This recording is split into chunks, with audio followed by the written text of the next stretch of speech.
मैंने कल भी ये स्वीकार किया था कि लैप्सेस रहे। घटना जब शुरू में हुई थी तभी कार्रवाई हो जानी चाहिए थी।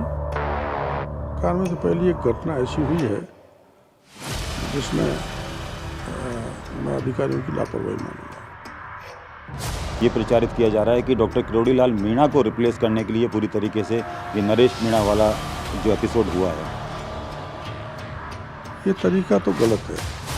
ये तो ज़्यादा नहीं बड़ा वरना जातीय दंगे हो जाते हैं। यानी कि सरकार से आप डिमांड करेंगे कि उसकी भरपाई सरकार कल ही कर दी। टोंक के समरावता गांव में 20 घंटे तक जलने वाला घटनाक्रम, उस घटनाक्रम के बाद में नरेश मीणा की गिरफ्तारी होती है और उन्हें 14 दिन की न्यायिक हिरासत में भेजा जाता है। लेकिन जो 20 घंटे घटनाक्रम चला जिसमें टोंक का समरावता गांव जला, उसके आसपास के इलाके जले, उस पर बातचीत करने के लिए मेरे साथ कैबिनेट मंत्री हैं किरोड़ी लाल मीणा जी। डॉक्टर साहब, ये जो घटनाक्रम हुआ उसको किस तरीके से देखते हैं, क्योंकि जो कानून व्यवस्था थी वो कहीं दिखाई नहीं दे रही थी इसमें? देखो, मैंने कल भी ये स्वीकार किया था कि लैप्सेस रहे। घटना जब शुरू में हुई थी तभी कार्रवाई हो जानी चाहिए थी। और प्रशासन ने इतना समय क्यों दिया, और फिर दिया तो रात्रि में जाकर वहाँ ऑपरेशन किया जिसमें इनोसेंट लोग बहुत घायल हुए और प्रॉपर्टी भी तोड़ी गई, कुछ सामान भी निकाला गया। मेरी समझ में 80-90 मोटरसाइकिलों में भी आग लगा दी।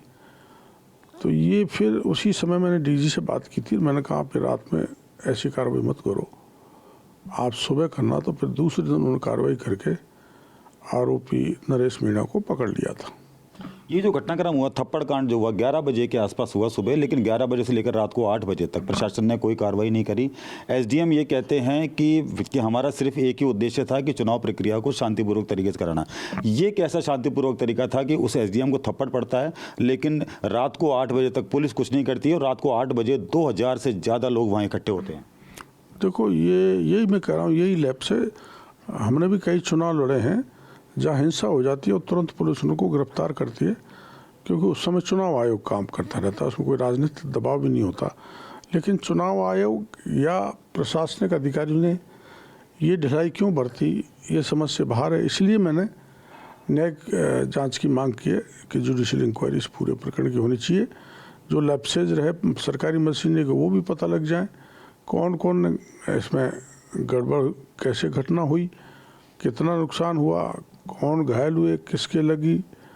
अभी तो केवल आरोप प्रत्यारोपी हैं, उनकी जांच न्यायिक मजिस्ट्रेट से कराई जानी चाहिए उस पूरी घटना की। ये ढिलाई माने या लापरवाही माने? क्या जानबूझकर इसे रोका गया? किसके पीछे कौन हो सकता है? ये कौन सी ताकतें लगी हुई हैं इसके पीछे? कौन सपोर्ट कर रहा है? क्योंकि ऐसा कभी देखा नहीं गया कि लॉ एंड ऑर्डर की इतनी खराब स्थिति हो। शायद हमारे सरकार में तो पहली एक घटना ऐसी हुई है जिसमें मैं अधिकारियों की लापरवाही मानूंगा। और इसके बाद में ये बताया जाता है, जानकारी आती है कि नरेश मीणा पुलिस की कस्टडी से फरार हुआ। ये कितनी बड़ी लापरवाही है? वो क्या है, दरअसल में जैसे ही वही रात में कार्रवाई करना किसी भी तरह से उचित नहीं था। जैसे उसको पकड़ा, पत्थरबाजी चालू हो गई और छुड़ा के भाग गया।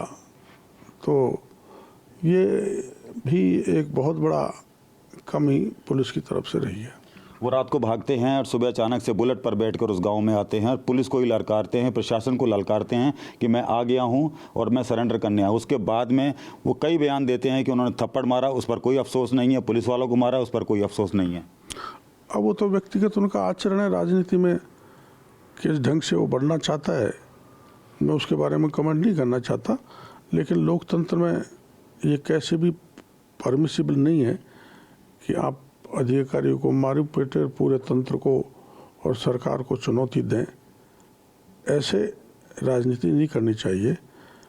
लोकतांत्रिक तरीके से आपको मुद्दे उठाने चाहिए, जनहित के मुद्दों को पर लड़ाई लड़नी चाहिए।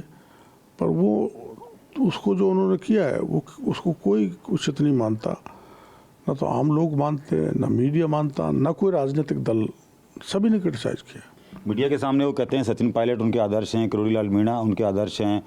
तो ये कैसे आदर्श हैं? क्योंकि आपको भी हमने देखा है कि आपको इस तरीके से जिस तरीके से घटनाक्रम हुआ ऐसा कभी आपके सामने नहीं हुआ, आपने पूरा कंट्रोल में रखा। नहीं तो देखो, वो जो क्राउड थी वो माइंडलेस क्रिएचर था। भीड़ का कोई दिमाग नहीं होता और उनकी कोई लीडरशिप नहीं थी।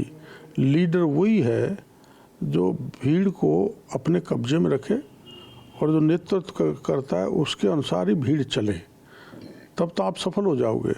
वरना अनियंत्रित भीड़ किधर भी चली जाती है और वो उसमें हिंसा होने की ज़्यादा संभावना रहती है। वही समरावता में हुआ है। मैंने बहुत आंदोलन किए लेकिन ऐसी नौबत नहीं आई लड़ने भिड़ने की। जब भी कब हुआ है तो जानबूझ के पुलिस ने हम पे लाठीचार्ज किया है। हमने कभी हिंसक वारदात नहीं की। जनहित के मुद्दों पर हमने बड़ा बैलेंस रखा है और इसका पहले ध्यान रखा है कि लोग डेमोक्रेटिक तरीके से आंदोलन हो और गांधीवादी तरीका अपनाया जाए। वैसे ही हम तो हमारे जीवन में करते आए हैं। ये क्राउड की बात की जाए तो क्राउड ज़्यादातर ये बताया जा रहा है, जानकारी ये सामने आ रही है, पुलिस वालों से हमने बात की, इंटेलिजेंस से बात की, ज़्यादातर क्राउड तो ये बाहर का था।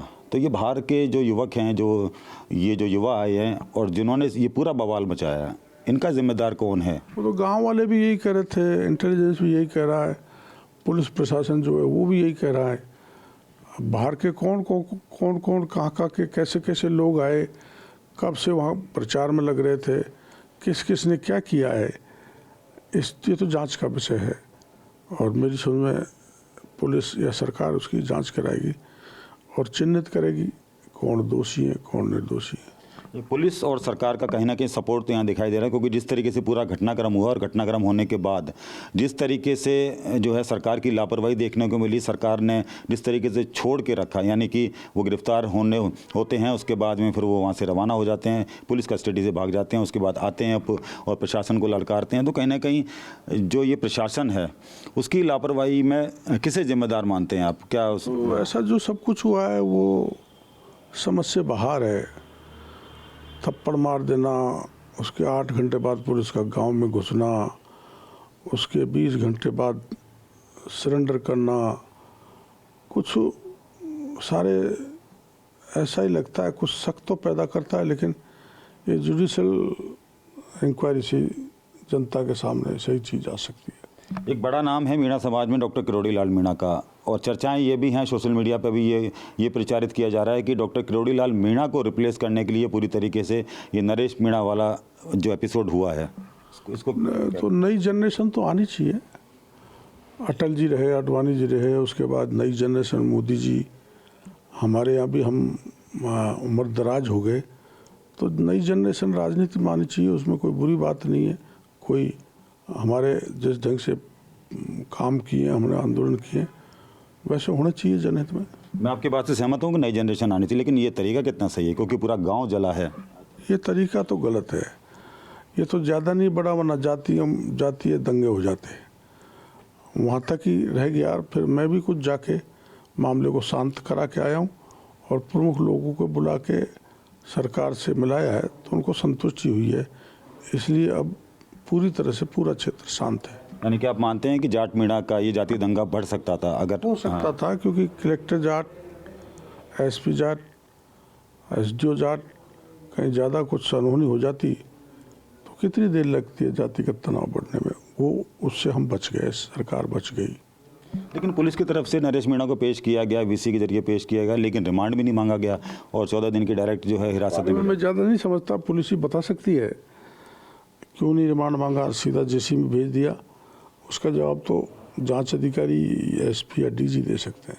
एक मेरा आखिरी सवाल है कि गांव में 100 से ज़्यादा गाड़ियों को जलाया गया, उनके घर फोड़े गए, उनके घरों में रखी गई गाड़ियों को तोड़ा गया, उसका जिम्मेदार कौन है? मुआवजा कैसे मिलेगा? जो कोई भी जिम्मेदार हो वो जांच का विषय है, लेकिन उनकी भरपाई होनी चाहिए, जैसे समराव में किया था वसुंधरा सरकार ने। यानी कि सरकार से आप डिमांड करेंगे कि उसकी भरपाई सरकार? मैंने कल ही कर दी।